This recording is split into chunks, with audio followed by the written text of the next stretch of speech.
Time now for cake, cats and Coke. Let's start with cats, and we'll do Cat of the Week. Check up Davis here. It's Cardi B's Cat of the Week. I think we have the least information ever about this beautiful cat who is black, and all we know is, well, we know his name. Yes, we don't really know an awful lot, apart from it, this cat is called Tigger, also known as Truck. And it's been sent in by Louise McDonnell. Tigger, aka Truck, is on the screen at the moment. Looks like a black cat, very nice and fluffy and all the rest of it. But listen, if you do send your cat in, please give us a bit more information. You've got to send at least 4 or 5 photos. We've got 3 of Tigger, and also, I mean, he's a beautiful cat, obviously. I presume it's a he, but do give us a bit more information and tell us, you know, their likes, their dislikes, their personality, whether they're a rescue cat, all that kind of stuff. But anyway, that is Truck, Tigger, aka Truck, who is the Cat of the Week this week. I will speculate why this cat would be called Truck. Well, indeed, that's a very good point. But Truckload of trouble? Truckload of trouble, indeed. Well, I mean, do people care? Do they give a truck? Oh, we're getting close to the line here. Shall we move on? Shall we move from cats to cake? Because there is a 17-year-old self-taught baker who just published his second book called Caking It Better, which is out now. Keelan Wright is a baker who started his business after watching YouTube tutorials. He is one of 10 and started baking just before the first lockdown, baking, I should say, just before the first lockdown, aged 14. So Keelan is with us now. Keelan, how are you doing? How are you doing? Fine, thank you. I am very well, mainly because you have sent us some of your wares. So just tell us about this little cake you've sent us. Thank you very much for it, by the way. No problem. Tell us about it while I eat it. So that one is the fruit cake that's in my book. So I did that last week, actually. It's in my book. Let me grab the book, actually. You happen to have a copy there? There's a shameless plug. Love it. Yeah. So it's the Christmas cake.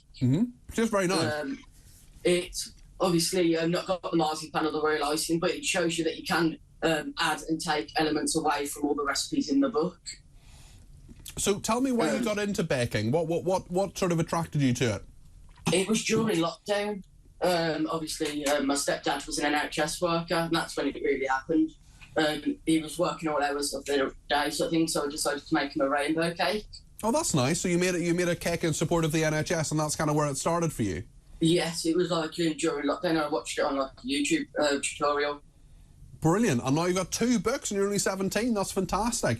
Yes. So why did it take off? How did you kind of promote all this? I promote it on my Instagram, which is @SweetSugarLayers. It really just took off during COVID because I started like online tutorials.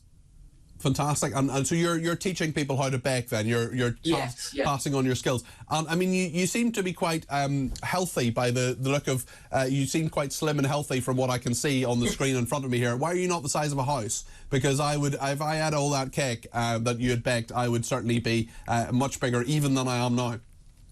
It's just like monitoring what you eat sort of thing and not eating like everything, just taking it into like proportion. What would you say to people who, well, it's good advice from me. What would you say to people who have never baked before but are thinking, actually, maybe Keelan Wright is right about this. Maybe I should start baking. But just take the plunge, really. Just go for it. What's to lose, really? Just do it for your family to start off with. Excellent. Tech Up Dave, you've been sampling Keelan's cake here. What do you think? It's very good. Yeah, Tech Up Dave is impressed, which is great, Keelan. What do you like baking the most? What's the stuff you really like to make? The cookies, I'd say. The New York cookies. And what's in those? Are those the ones that have the sort of the gooey centre? Yeah, the gooey centre. Yeah, I like those. I like those. Yeah, there's a big cookie brand I like. Great stuff. And are you still at school or are you doing this full time now? I'm doing it full time now. Yeah. Wow, so it's your job, and that's amazing. And is it just the YouTube stuff, or do you go around, do you talk to people? Tell us what your life is like now. So I'm going to start doing like more classes in person, and I'm looking now to open like my own bakery soon. That's all very, very exciting. Keelan, did you think when you first had that rainbow cake for your dad that you would be doing so many exciting different things? No, because if I'm honest, it never turned out that great. But obviously I can persevere. So the original cake didn't turn out particularly well? No, it never. Goodness, so, well, you've got a lot better, and that's a good lesson as well, isn't it, Keelan? That if you don't succeed at the start, you can just keep going and you can create such beautiful cakes as these. So thank you very much, Keelan, and good luck to you as well. This young man with a bright present and a bright future, I think, Dave. Indeed. Yeah, Keelan Wright there, the teenage baker. Proof that COVID did bring something good. Well, indeed, yes. Yes, he has a second book called Caking It Better. Now, the cake is very nice, but you've got something to wash it down with, Dave. Indeed, yes. Now, I heard about this a couple of weeks ago, but I thought, oh, well, I'll never see any of this, so this I won't raise the subject. But then I was out wandering around the shops the other day and bumped into this new AI-designed Coca-Cola. What on earth has artificial intelligence got to do with Coca-Cola? I don't know, but they've created this flavour using artificial intelligence. I'm going to open this. It's called Coca-Cola Y3000. Right. It's meant to evoke the future of the beverage in the year 3000. Right. And in the year 3000? Yes, it sounds like a Busted song. It does sound like a Busted song. And it was developed to bring the flavour of tomorrow to Coca-Cola fans. And I thought, I need a Coca-Cola fan.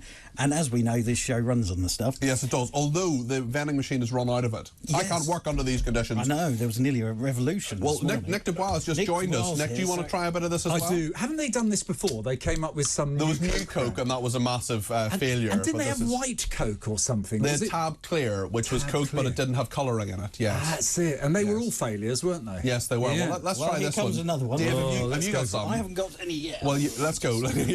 Yeah, what notes are you getting from your sniffing there? So what are we thinking, gang? I quite like it. Aftertaste. Horrible. It's got an aftertaste. No, I quite like it. Oh, really? It's sort of fruity. But you see, I drink. I don't have full fat sugar. You see. Right. Yeah. The version that's like. Yeah, gonna like kill proper you. Coke. Yeah. That's it. Yeah. Well, they're all going to This kill you. hasn't got any sugar in it. By the way, it's not going to kill you. Just in case. No, it's the not. lawyers You've got to were have listening. sort of 15 or 16 cans of Diet Coke a day. Even I don't have that. But What do you think, Dave? He's having a sip. It's got a bit of a fruity flavour. There's definitely a fruity flavour. I don't think it's terrible, actually. I don't know if I drink it every day, but it's... kind of reminds me of a very bad cherry aid from the 1970s. Do you remember Corona cherry aid? I'm afraid I don't, because I wasn't alive in the 1970s. I remember it. It's okay. Is he going to? Yes. It'll just be highlighted. I am going soon, because first of all, thank you, Tech Up Dave, for all that you do. And you've been producing today. How's that been going? It's been a bit fraught at times, but we've been okay. Well, listen, it's a bit different to James Max, this show. Is it? Okay, well, there we are.